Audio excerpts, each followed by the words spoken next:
Just hold on, wait wait wait wait wait, या ऐसे हाथ पकड़ी, आप ऐसे पकड़ी, smile, your position, yes sir, हाथ hold on, one more please, for safe side, hold on please, या हो गई सर। एक मिनट सर, आप लोग एक काम करिए, आप ऐसे इनका हाथ पकड़ी और आप यो के साइन करिए, yes, stand by, thank you. कितना अच्छा फोटोग्राफ आया, देखिए अच्छा बना। आप लोग कॉफी पी, हम अभी फोटो देता नहीं प्लीज। ना पहले हम फोटो खिंचवाए। अरे आप लोग लड़ी ना, सबको फोटोग्राफ मिली, अच्छा सा फोटोग्राफ, आप लोग बढ़िया सा पोज बनाई प्लीज, यस, स्माइल प्लीज। ओह थोड़ा आप ऐसे ना, ऐसे खड़ा हुई, आप ऐसे पकड़ी, आप इनका हाथ पकड़ी, आप भी इनका हाथ पकड़ी, yes, ready, smile, hold hold hold, one more please. आप अभी चेंज करी तनी, यस, बहुत बढ़िया, हाथ ऐसे ऐसे रखी, हाँ हाँ, स्माइल, थैंक यू। आप लोग स्नैक्स लिए, हम अभी ये फोटो देता नहीं, thank you sir.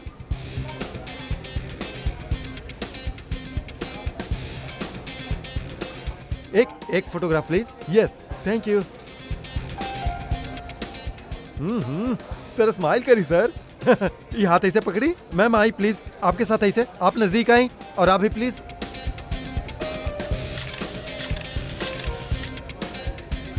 One more please, wait, thank you. 30 minute में पहुंच जाए। Okay, have a great day, bye. Mummy photographer के मना के लिए जावे खातिर फिर से आ गई।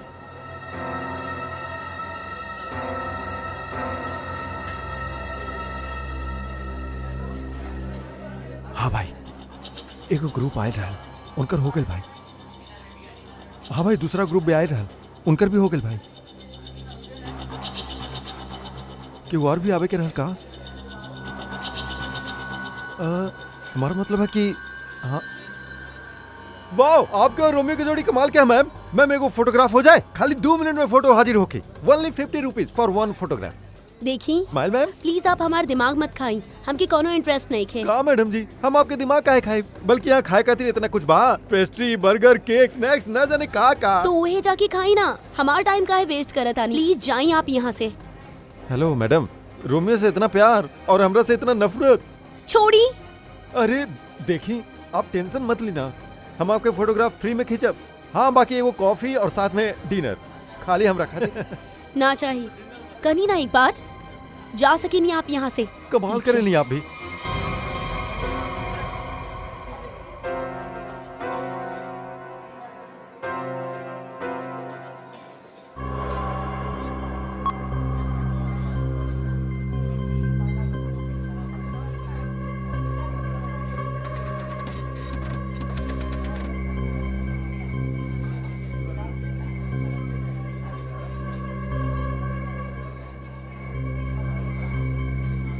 मैडम जी, आप अभी कुछ कहनी? ना वो का बाना, हमारा खुद से बात करे क्या आदत बा। आप देखिए, आप झूठ बोलता नहीं, हम देख ले बानी, आप रोमियो से कुछ कहत रहनी। आप बताइए, आप का कहत रहनी है के? भला हम ही बेजुबान रोमियो से काहे कुछ कहब। और वैसे भी हम केहू से भी बात करी, आपके ऐसे का मतलब। आप हटिए यहाँ से। मैडम, आप कुछ कहनी है, आपके बताबे क्या हो कि आप का कहनी है के? ओके।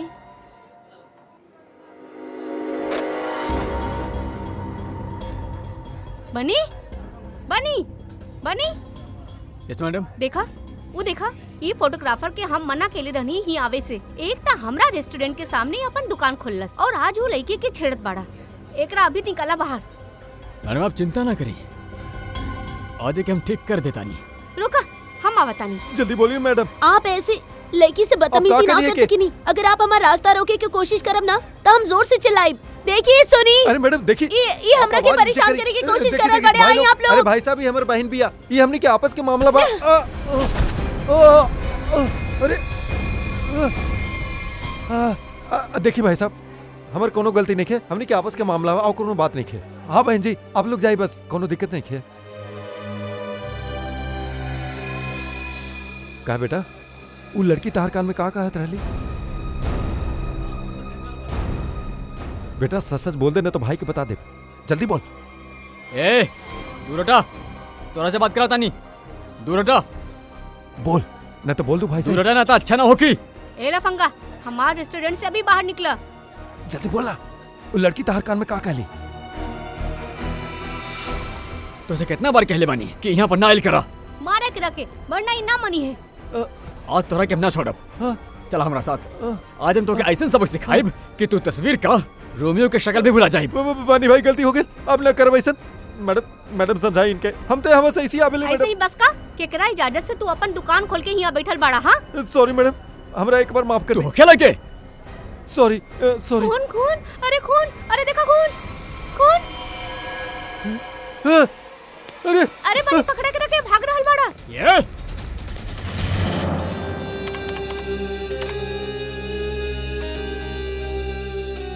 ये लड़की ऐसन का बोल देहली जेकरा वजह से ही फोटोग्राफर ओकरा पे इतना भड़क गई। और ये लड़की के जाते ही फोटोग्राफर रोमियो पे भड़के लागल, जैसे रोमियो कौन जियत जागत इंसान होके। का होत का रहा वहाँ पे? सर हाँ। बाकी कैसे पता चली? ये तो खाली वो फुटेज है, इमे आवाज नहीं क्या आ रहा। ये कैसे पता चली कि लोग का बोल रहा पड़े?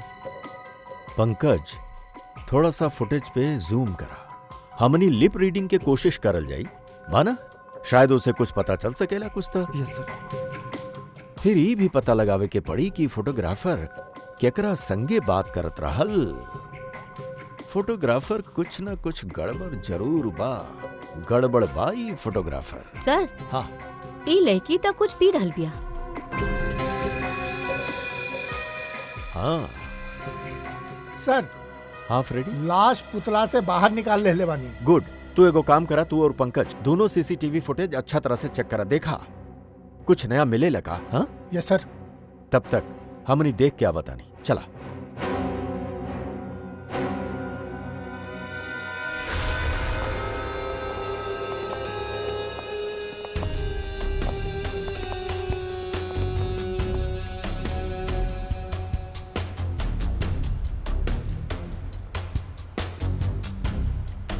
ये देखिए सर, ये वाला हाथ में और ये वाला हाथ में कुछ इंजेक्ट करल गई है।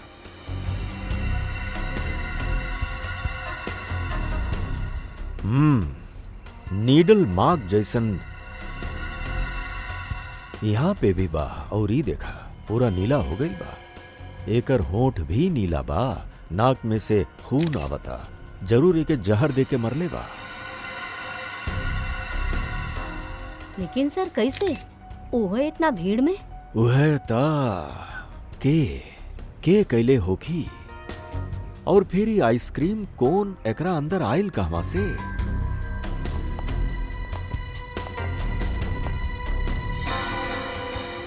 जाने लिए कि आप? नहीं के सर, तो फिर आपके रोमियो आइसक्रीम कोन में आयल कहवा से? हम भी हैरान बानी सर। देखी मैडम, सीसीटीवी फुटेज में हमने सब देख ले बानी। तब बेहतर यही होगी कि आप सच सच बता दी कि बाके हमके कुछ नहीं के पता। प्लीज हमारी यकीन करी। तो के कुछो नहीं के पता और बाहर वाला के सब पता बा। ई कैसे? के बाहर वाला साहब? वो है फोटोग्राफर जेके हमनी सीसीटीवी में देखले बानी, समझनी आप? योगेश, वो लफंगा सर। अब वो फोटोग्राफर लफंगा बन गईल? वो कैसे? सर वो एक नंबर के बदमाश है। पिछला 2 हफ्ता से हम ओकरा से परेशान बानी। एक ता हमार रेस्टोरेंट के बाहर वो अपन दुकान लगा के बैठल बा, हमरा ही ग्राहक से रोमियो के साथ फोटो खिंचवावे के पैसा लेवेला। तो एमे का बुराई रहल? तो हर कस्टमर्स के मनोरंजन करत रहल। वो लइकन के छेड़त भी रहल। और साहब एगो औरत होगला के नाते इतना बड़ कैफे चलावल कितना मुश्किल है भी पता बाप के। साहब रोज यहाँ से कितना बदमाश के भगावे के पड़ेला। बाकी हमनी आपके बात पे यकीन काहे करी? आप बनी से पूछ ली, यहाँ के गार्ड है। बतावा बनी, रोज हमनी के यहाँ से कितना बदमाश के भगावे के पड़ेला। सर मैडम बिल्कुल सच कहा था नहीं सर। सर पिछला 2 हफ्ता से हमारे यही काम रहा सर, योगेश के बाहर निकालल। हम रोज के भगावत रहनी, बाकी बेशर्म के जैसन फिर वापस चलावत रहे सर। काहे? सर ओकरा के पैसा जे कमावे के रहल हमरा ही ग्राहक से। सर हाँ लागत है योगेश पैसा के अलावा कोनो और कारण से ही आवत रहल। हाँ, और फिर हमनी देखले भी बानी हो के सीसीटीवी फुटेज में रोमियो आइसक्रीम कोन के साथ बात करत बाना। शायद वो जानत रहल वो आइसक्रीम कोन के अंदर कुछ रहल। बनी तू योगेश के पीछे भागत रहला बाना का भइल फिर? जब हम ओकरा पीछे भाग के गई था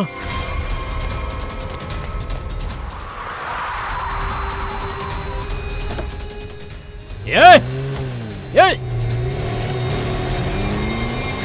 तू गाड़ी के बारे में कुछ बता सकेला? कौन सा रंग के गाड़ी रहल, का नंबर रहल, का मॉडल रहल? गाड़ी बहुत बड़ रहा और सर जीप जैसन। और हाँ सर, गाड़ी लाल रंग के रहे। बाकी सर नंबर शायद वो गाड़ी में न रहा। लाल रंग के गाड़ी, जीप जैसन। सर कहीं ये गाड़ी जेजे सीरीज के त न रहल, काहे कि लाल रंग के मॉडल खाली जेजे सीरीज में होखेला। लाल रंग के मॉडल जे सीरीज उहे ना, पुराना मॉडल जेके ई ऑटोमोबाइल डिजाइनर नया बना देवेला। यस सर। का नाम बा उ डिजाइनर के? सर राजू नाम है ओकर। राजू। सर वो एक्को मैकेनिक है जैसन गाड़ी बदल के ओकर मरम्मत करके ओके ना करेला।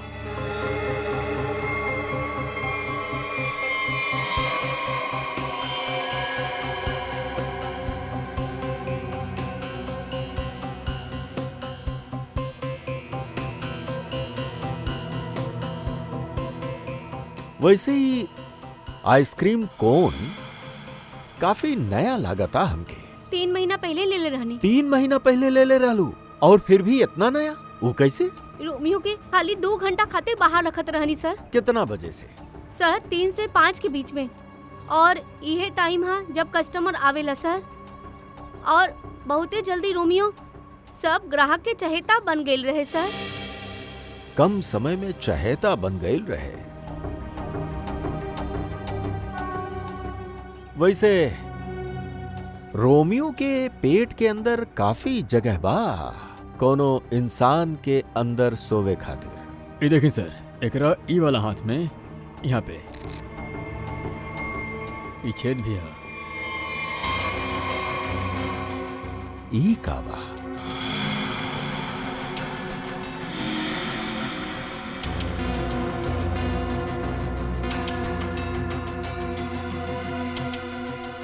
का जाने ली आप ई छेद के बारे में? ना ना सर, हमारी यकीन करी, जब हम एके खरीदने रहनी तो एकरा अंदर खाली रुई और स्पंज भरल रहे। कुछो नहीं के पता। सर मैडम बिल्कुल सच कहा था नहीं सर। आप वकील बानी एनकर या गार्ड बानी? वैसे ही पपेट कहाँ से खरीद ले रानी? सर सुरेश पपेट वाला से। कहाँ पे बाई सुरेश पपेट वाला? चौराहे पे। एगो बात अच्छा तरह से याद रखिया, जब तक ये केस के तहकीकात पूरा ना हो जाले आपके कैफे बंद रही, सील। ठीक बा? जी सर। सर हाँ। सीसीटीवी फुटेज में कुछ मिलल है। अच्छा चला देखा था नहीं, चेक करा निखिल। सर। कुछ मिलल नया? हाँ सर, बहुत कुछ। का? एक तो सर ये मिल्क शेक यहाँ से न ले ली सर, कोनो जीजोस कॉर्नर से ले ली। और कुछ? और सर ये लड़की रोमियो से कुछ कहत रहल। रोमियो से? का? एकर वोट के मूवमेंट से ऐसा लागता कि ये कहत रहे आज रात ड्यूटी। ये देखिए सर।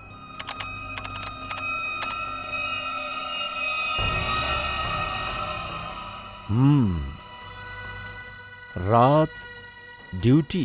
कहीं ऐसन था ना कि दोनों रात के मिले के बात करत रहले? बाकी ऐसे एक बात तो पक्का बा कि लड़की और रोमियो एक दूसरा के जानत रहले। सर मतलब ये लड़की रोमियो से मिले ही आयल रहली, बाकी सर ये ड्यूटी के का चक्कर हो सकेला? ई तो उ लड़की ही बता सकेली। वो झगड़ा वाला फुटेज दिखावा तनी। ये है सर। ई हो का रहल बाई दोनों के बीच में? कुछ पता चलल ई का कहत रहले? अब ये दोनों का कर रहल बाड़े, ये तो समझ में नहीं आ रहा है सर। वैसे ही फोटोग्राफर के कुछ पता चलल केकरा संगे बात करत रहले? का बात करत रहल? कुछ समझ में नहीं आ रहा सर। ये अपन हाथ से मुंह ढक ले बा। ये देखी सर। और सर इहो समझ में नहीं आ रहा कि रोमियो से का कहत रहल। हो सकेला ई लाल गाड़ी वाला के संगे बात कर रहल होखे। वरना इतना जल्दी वो गाड़ी ओकरा वहाँ से लेके कैसे चल गई? ई लाल गाड़ी वाला कहीं आसपास खड़ा होखे, कहीं आसपास ही। पता लगावे के पड़ी। ई लाल गाड़ी बा के कर। और ई बताई हमनी के ऊ ऑटोमोबाइल डिजाइनर राजू।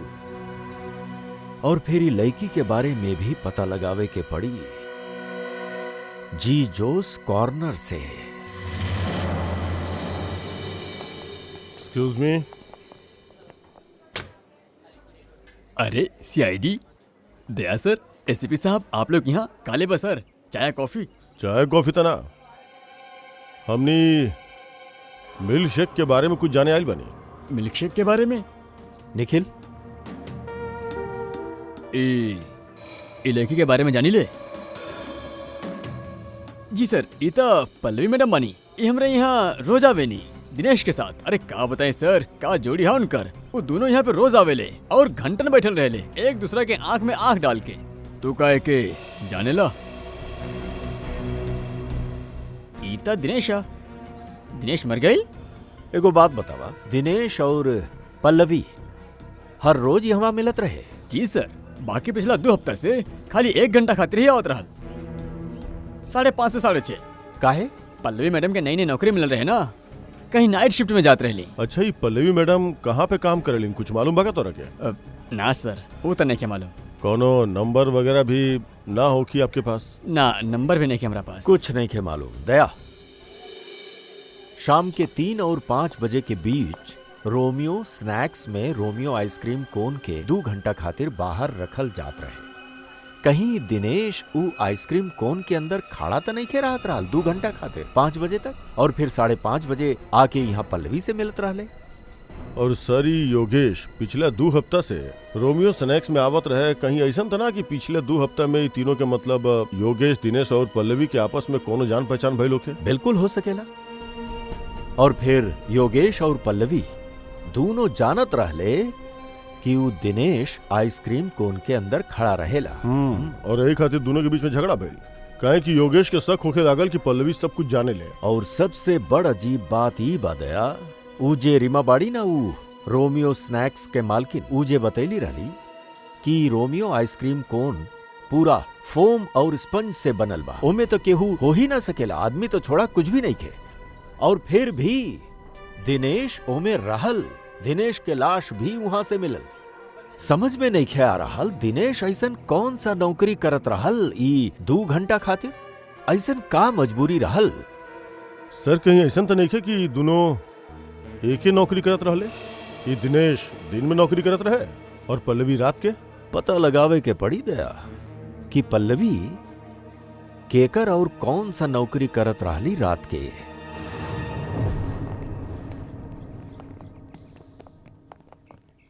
राजू,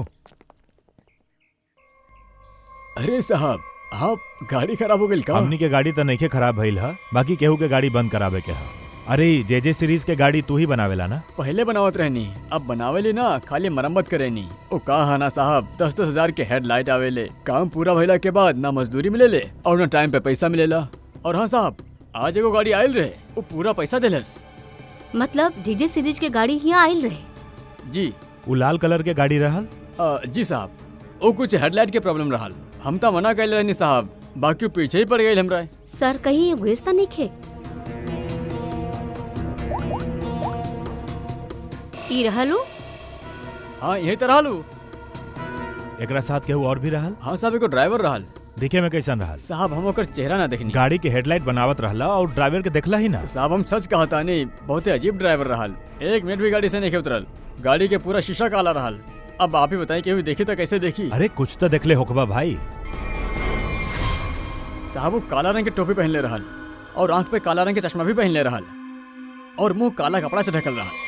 साहब, सब कुछ इतना काला रहल कि हमके तो दिन में अंधेरा दिखत रहल। अच्छा, ये योगेश ड्राइवर से कुछ बातचीत करत रहा, सुनले रहला तू? हाँ, जब हम बिल लेके गई नहीं था योगेश, वो गाड़ी के खिड़की पे खड़ा रहा। भाई, भाई हमके ऐसे ना छोड़ी भाई। भाई हम कहाँ जाए? भाई हमारे से गलती हो गई भाई, आपने करा भाई। हमरा तारा जैसे निकम्मा से न उलझे के बा के तारा बोले इतना बड़ा कांड करे खातिर। भाई माफ कर दी भाई। साहब, वो बिल पे नाम लिख दी सर।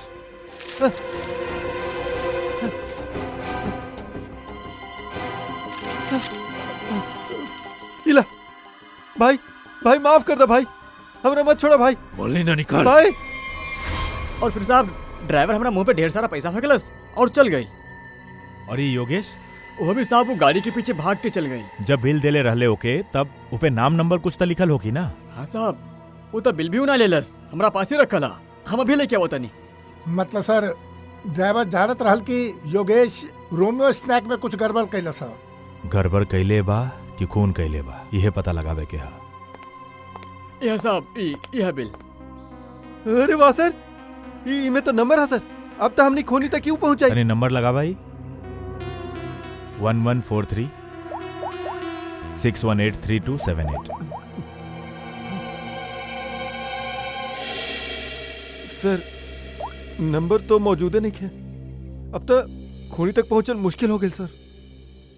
सर लगा था योगेश गलती से अपन सही नंबर लहजा लिख देलस और फिर ओकरा आधा पे छोड़कर और मिटा के नीचे गलत नंबर लिख देलस।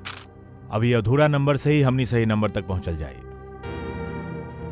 इ नंबर के आसपास जितना भी नंबर कॉम्बिनेशन में बनले बा ना, सब पे फोन करा और तब तक ट्राई करत रहा जब तक सही नंबर ना मिल जाए। और ये काम तू करबा पंकज। सर ले बेटा तो हार तो निकल गई सर। ठीक है, तू नहीं खे, तू दोनों करबा।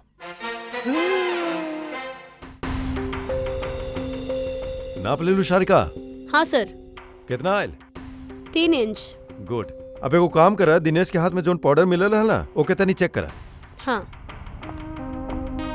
का बात है डॉक्टर साहब, आज आप लाश से दूर बैठल बानी? काई पुतला आपके भी दिल जीत लेलस का? भाई साहब रोमियो दिल जीतले बाड़े कि ना जीतले बड़ाई तो पता नहीं के, बाकी आप लोग जरूर सालूं के खरीद ले। जब मन आवे नचा लेला, जब मन आवे बैठा देला। अरे कैसन बात करत नहीं डॉक्टर साहब, नाचे नहीं तो हम नहीं आपके इशारा पे। ना ना, हमारा नचावे के कोनो शौक नहीं के। हमके यहाँ पर आपके हकीकत बतावे के शौक है बस। तब बताइए आज की हकीकत का है? आज के हकीकत ई है कि ई दिनेश एगो जबरदस्त ड्रग एडिक्ट रहा, नशीली दवाई के सेवन करत रहा और उहे नशीली दवाई के वजह से एकर मौत हो गई। ई देखा एकर हाथ में वो दवाई के एगो इंजेक्शन मार्क लगल है और एके कहले एमॉर्फिक। सर कैसे? मतलब वो अपना आप के इंजेक्शन देहलस या फिर केहू और देहलस? केहू और ही देले होगी जयवंती, ना तो जौना तरीका से रोमियो के पुतला में बैठल रहे अपने आप इंजेक्शन लगाइल तनी मुश्किल दिख रहा है सर। बिल्कुल ठीक है। ये दिनेश के मौत भइल है 4 बजे और ओके एमॉर्फिक नाम के ड्रग के इंजेक्शन देल गईल है 3 से 3:15 बजे के बीच। मतलब जब ये रोमियो के पुतला बाहर रखल जात रहे लोगन के मनोरंजन खातिर 3 से 5 के बीच। सर ऐसे कैसे हो सकेला? पूरा सीसीटीवी फुटेज में कहीं भी केकरो भी हाथ में इंजेक्शन न दिखलस और ना तक केहू एकरा के इंजेक्शन देवे की कोशिश कैलस। सालुंके साहब कहीं ऐसा तो ना कि आपसे कुछ? ना ना ना, हमसे कबो कोनो गलती ना हो खेले। हमरा दोबारा चेक करे के कोनो जरूरत नहीं के, समझला? आज तक भइल बा कबो ऐसा ना? वो कहा कि ना सीडी हमनी लायल रहनी है। ओकरा के रखा अपना पास रखा। ठीक है, आप चेक कर ली तारिका जी फुर्सत मिले था। अरे इमे गुस्सा करे के का बात है सोलुंके साहब, आगे बताइए आप। आगे ई रोमियो एकर अंदर के तरफ खाली दिनेश के फिंगरप्रिंट्स है, बाकी एकरा बाहर के तरफ बहुत सारा लोगन के फिंगरप्रिंट्स मिलल है। सर वही से कि रोमियो स्नैक्स में जौन भी ग्राहक आवेले वो रोमियो के साथ तस्वीर खिंचवावेले और यही फिंगरप्रिंट्स में हुई एक फिंगरप्रिंट्स हमनी के खूनी के। और खास तौर पर वो फिंगरप्रिंट्स चेक करा जे लोगन 3 से 3:15 बजे के बीच एकरा साथे फोटोग्राफ खिंचवैलस। करेक्ट। और ये जे होल है ये 3 बाई 3 इंच के है। अभी 3 बाई 3 इंच के होल से ही केस के का लेना देना? सारिका तू समझावा यार, एकरा तू समझावा। हाँ, आप ही समझाई सारिका जी, समझा दिया। हाँ जी, बात ई बा कि दिनेश के राइट हैंड पे से हमनी के ड्रग्स के कुछ ट्रेसेस मिलल, तो ऐसे हमनी ये अंदाजा लगा सकेनी कि ऊ छेद के जरिए केहू ओकरा हाथ से ड्रग्स लेले होखी या देले होखी। तो कहीं वो पल्लवी एके ड्रग देवे तो नहीं ख्याल रहल? हो सकेला ई पल्लवी ड्रग्स के बिजनेस करेले। सर लेकिन पल्लवी के कोनो क्रिमिनल रिकॉर्ड नहीं खे। और होखे चाहे ना होखे, बाकी पल्लवी के ढूंढल बहुत जरूरी है। हो सकेला ई दोनों ही ड्रग के धंधा में शामिल होखे और हमके ही पता लगावे के ह कि दिनेश रोमियो के अंदर करत का रहल। और ओके इंजेक्शन देहलस के।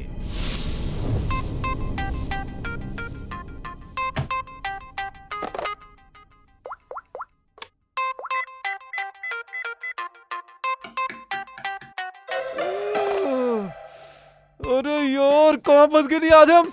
ये नंबर कैसे मिली? इतना सारा नंबर में से योगेश के नंबर कैसे मिली? मिल गई पंकज, मिल गई। 17220678 एक ट्रेस करा जल्दी।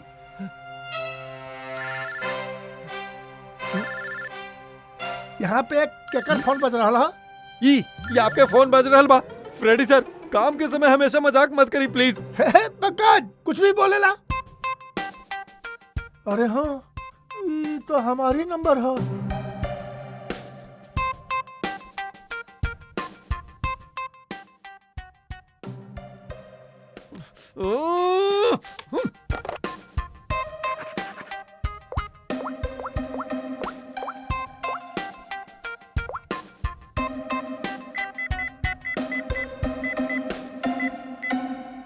फोन उठाओ जल्दी। हाँ? उठा जल्दी से, फोन उठा। हमरा कहे फोन करे तारा? फ्रेडी सर का बात बा? आपके तबीयत तो ठीक बा ना? सर अगर हमनी के नंबर न मिला ना तो हमनी के नौकरी गई। पंकज अगर हमार नौकरी चल गई ना तो हमार वाइफ सबके कच्चा चबा जाई।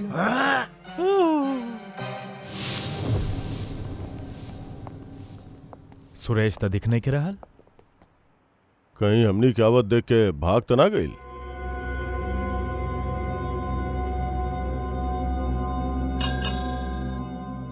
नमस्ते, ये बेल बजाए बंद करी। सुरेश जी सो रहल बानी। जगावा सुरेश जी के। भला का है आप लोग के बानी? ओकरा जल्दी उठावा, न तो अलार्म कैसन घंटी बजाई ना कि जिंदगी भर खातिर सुतल भुला जाई हूँ। बोला ओकरा सीआईडी से आइल बानी। सीआईडी? सर आप लोग यहाँ, बाकी हम तो मामूली पपेट बनावे वाला बानी। ये देखा, ये पपेट भी तू ही बनैले है? जी हाँ, इधर रोमियो हा, हमें क्या अपने हाथ से बनेले बानी रीमा जी खातिर। कौन सा चीज से बनौले बड़ाई? हमार मतलब है डिजाइन वगैरह ये तू देख ले रहा? हाँ सर, इस सब पपेट हम अपन हाथ से ही बनेले बानी। वो तो ठीक है, हमने पूछ रहा है कि जो पपेट के अंदर भरेला ना, वो रुई स्पंज इमे भरल भुला गल रहल का? बिना रुई और स्पंज के ता पपेट बन ही ना सकेला। ई का है? एकरा हाथ पे छेद है और ये पूरा खोखला है। एगो आदमी आ सकेला एकरा अंदर? साहब हमके कुछ नहीं के पता एकरा बारे में। कुछो ना कैलस? ई दिनेश है। ये आदमी के लाश हमनी के रोमियो के अंदर से मिलल है। एकरा के जानेला? ना सर, हम एकरा के ना जाने नहीं। ना जाने ला? फिर दिनेश के लाश तोहार बनावल रोमियो के अंदर कैसे मिलल? रोमियो के हम जाने नहीं, रोमियो के हम बने नहीं, बाकी ओकरा अंदर जे आदमी के लाश है ओके हम ना जाने नहीं। यादाश्त हिल गई है एकर। एगो काम करत तानी, तोके ब्यूरो ले चला तानी, वहाँ तोहार सर के अच्छा से मालिश होई, सब याद आ जाए। चला। ना सर, ना सर, हमके माफ कर दी सर। हम रीमा वाला रोमियो में ऐसे कुछ भी नहीं कहले रहनी। रीमा वाला रोमियो में ना कहले रहला, तब फिर केकरा रोमियो में कहले रहला? 2 हफ्ता पहले एगो मैडम यहाँ पे आयल रहनी, वो अपन नाम पल्लवी बतैले रहनी और वो हमके बहुत सारा पैसा भी देनी और हमसे रोमियो के डुप्लीकेट बनावे के कहनी। वो इहो भी कहले रहनी कि ओके खोखला रखिया। तब पल्लवी खातिर तू ऐसा रोमियो बनैलस जे अंदर से खोखला रहल और जकरा एक हाथ पे छेद रहल 3x3 के। हाँ साहब, बाकी साहब हम ओकरा एक हाथ में छेद ना बल्कि ओकर दोनों हाथ में 3x3 के छेद बनैले रहनी। का? 2 छेद? मतलब तू 2 गोरे मुंह बनो, एगो रीमा खातिर और एगो पल्लवी खातिर? हाँ साहब, अगर पल्लवी मैडम हमके एक्स्ट्रा पैसा ना देती तो हम ये काम कबो ना करती। साहब हमके माफ कर दी, हमके नहीं पता रहल साहब कि वो पपेट के वो लोग गलत इस्तेमाल करी। लगता है रीमा हमनी के पूरा बात नहीं के बतौले। ओ रोमियो वाला पपेट के वो कोनो लोकल दर्जी से खाली करैले होगी और एक हाथ पे 3x3 के छेद भी बनवा देलस ड्रग्स के लेन देन खातिर। हमनी के ही दूसरका रोमियो के ढूंढे को की जोनी पल्लवी बनौले बिया। हेलो, पता चल गए? अच्छा, ना तब ठीक है गुड जॉब, वेरी गुड। का भाई? वो राजू के गैराज से जो हमनी के गलत नंबर मिलल रहे ना, ओकरा कॉम्बिनेशन से सही नंबर के पता चल गया। योगेश के नंबर है। तब तो योगेश सीसीटीवी फुटेज में केकरा से बात करत रहे ओकर बारे में भी पता चल गेल हो की? ना, ओकर नंबर स्विच ऑफ है। बाकी वो कहाँ है पता चल गई है। कहाँ बा? HR में।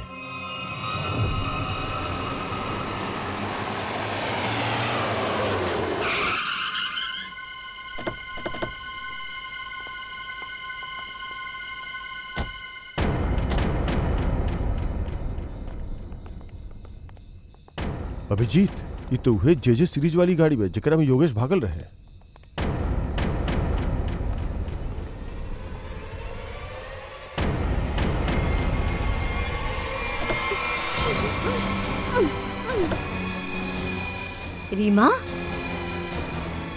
रीमा घबराई मत, हम CID से बानी। आई, आराम से बाहर आवा। आप बाहर निकला। घबरावा मत, आराम से आवा, आराम से। रीमा, अरे सब पीछे बा, सब पीछे बा। लाश लाश लाश।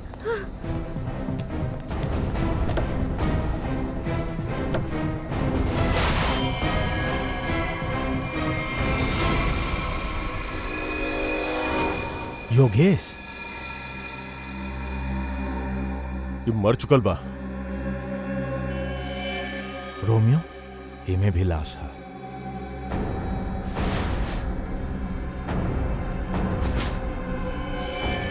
पल्लवी,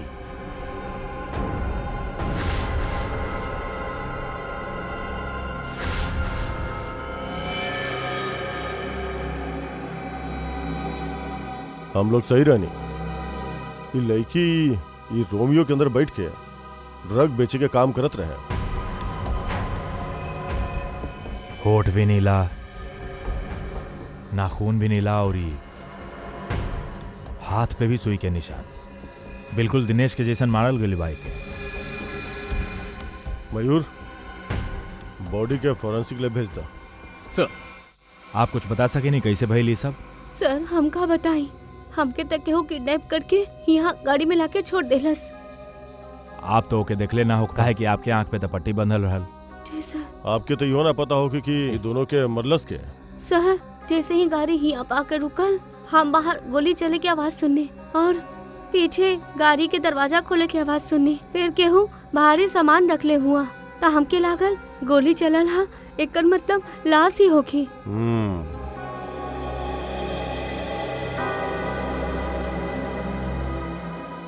लगता झूठ बोल रहा भी है। हमके भी यह लागता। अगर कोनो तीसरा योगेश और पल्लवी के खून कैले होखा तो गाड़ी यहाँ काहे छोड़ जाते, लेके निकल जाते।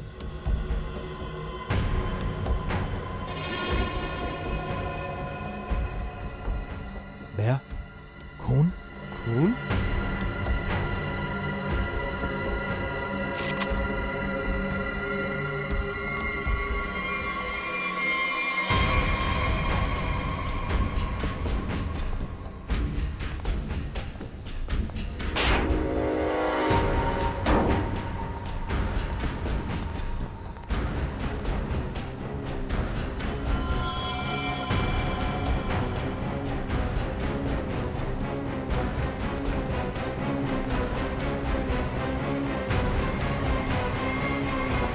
ए, के बारे तू हैं? पीसी नशीली दवा बेचे वाला यहाँ ही हालत में। अब ये भी जेल से छुटल बड़े ना तू, फिर भी चैन नहीं खे। गोली के मारलस तो के? सर, हम आपके सब कुछ सच सच बतानी सर। वैसे आप लोगों के तो सब कुछ अंदाजा लग गई होके, लेकिन हम फिर भी सब कुछ बतानी। दरअसल जेल से बाहर आके रीमा जे हमार बहुत अच्छा दोस्त रहले, ओकरा हम ड्रग्स के काम में इस्तेमाल करे लगनी, लेकिन ओकरा एकरा बारे में कुछ पता नहीं कर सर। रोमियो स्नैक्स के ड्रग्स के अड्डा बना के काहे? जी सर। और फिर सर एक दिन हमरा ऐसा फोन आवे लगल के हमारे ड्रग्स में मिलावट है। हम चौंक गए नहीं। फिर हम योगेश के काम पे लगा देनी, दिनेश पर नजर रखे खातिर। नजर रखे खातिर कि दिनेश के मरवावे खातिर? नहीं के सर, हम दिनेश के नहीं मार ली। हमरा योगेश बतैले कि पल्लवी के योगेश से बात करत देख ले रहले। ए खातिर हम पल्लवी पर नजर रखे लगनी और ओकर पीछा करित हम यहाँ तक आ गए नहीं सर। यहाँ आके पल्लवी के खून कर देले काहे? नहीं के सर, हम तो पल्लवी के भी नहीं के मानने। लेकिन सर जब हम यहाँ पर पहुंचली तो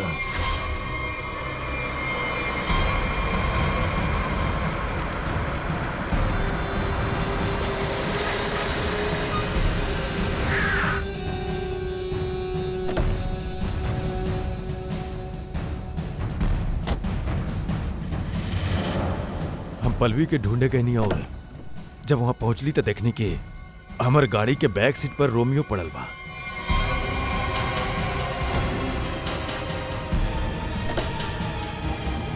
और जब रोमियो के पलटनी तो अंदर पल्लवी रहली। हम चौंक गए सर। पल्लवी भाई भाई हमरा मत छोड़ी सर, भाई हमरा मत छोड़ी भाई, हम मर जाई भाई, हमर का होई भाई, प्लीज भाई अब ना होई भाई। तू हमारा हमर धंधा खातिर मुसीबत बन चुकल बाड़े। पल्लवी के तू मार ले बाड़े ना, तू ही मार ले ना। पल्लवी मर गेली ना ना, हम पल्लवी के ना मार ले। पता ना कैसे केहू हमरा ऊपर गोली चली ले और हम वहां पर गिर पड़ली। फिर आपके गाड़ी देख के हम यहाँ के छुप गए नहीं सर। गोली के चलैलस तोहरा पे? हम चले नहीं हाँ।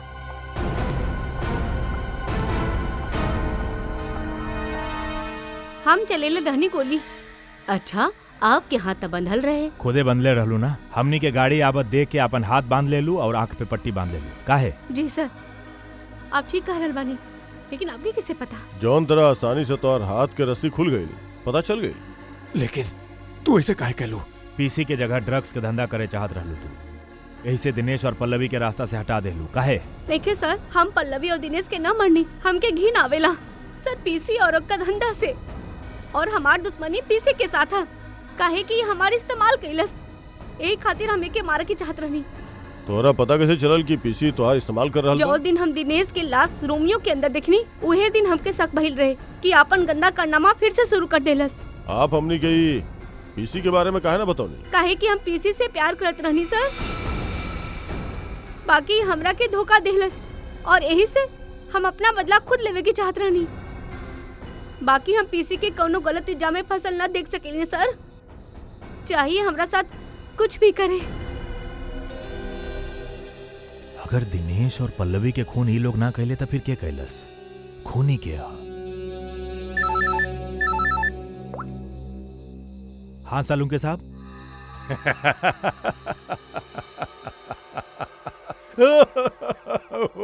का भइल सर? का बताए सारिका, का भइल? सर आप कब से हंसी जा रहल बानी? ऐसन का देख लेनी आप जे ऐसे अरे हम हंसतानी? अभिजीत के उतरल चेहरा देख ले बानी। हम इमेजिन कर ले बानी आवेदा ओकर कैसे चेहरा उतरल दिखेला। मालूम रहा एक ना एक दिन सालुंके साहब पागल होइए जाइए। सालुंके साहब हमने यहाँ आपके खातिर भाग के आई नहीं। यहाँ एक ना तीन खून भइल बा और आप हंस रहल बानी। का करी हंसी न तो का करी अब बतावा। हमरा बहुत हंसी आ रहल। तरह के कुछ हम बतावल चाहते नहीं। देखा दिखाई और तू लोग जो सीसीटीवी फुटेज के बात कर रहा ना, सही एकदम सही है। ये देखा यहाँ पर वाटर मार्क भी है, रोमियो राइट। प्रॉब्लम का है? प्रॉब्लम यहाँ नहीं के दोस्त, यहाँ पर फुटेज पर वाटर मार्क है, बाकी ये अगला वाला टेप में कुछ नहीं के। 3 से 3.25 के बीच वाला फुटेज में कोनो वाटर मार्क नहीं के। एकर मतलब ये है कि फुटेज के साथ केहू छेड़छाड़ कैले बा। देखा समझ के देखा तनी। गुड अच्छा से देखा। फुटेज तो बदल देहल गइल। हाँ फुटेज तो बदल दियल गइल। सर एकर मतलब? एकर तो एक ही मतलब हो सकेला। अरे यार समझल करा ना। अरे हम तोरा के माल ना दे सके यार अभी। अरे समझल करा, धंधा में मंदा हा। अरे तू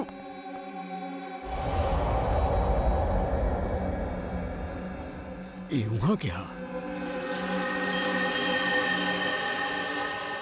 सुना, हम तो से बाद में बात कराता नहीं।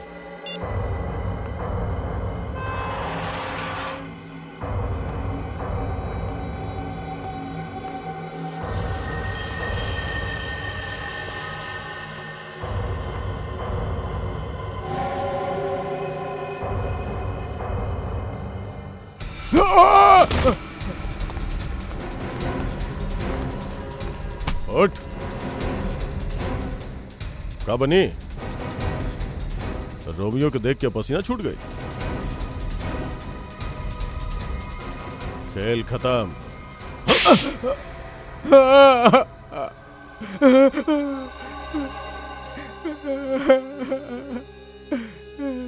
सर 3 महीना पहले यहाँ नौकरी ज्वाइन करनी तब हमके शक हो गए रहे कि यहाँ जरूर कोनो घोटाला।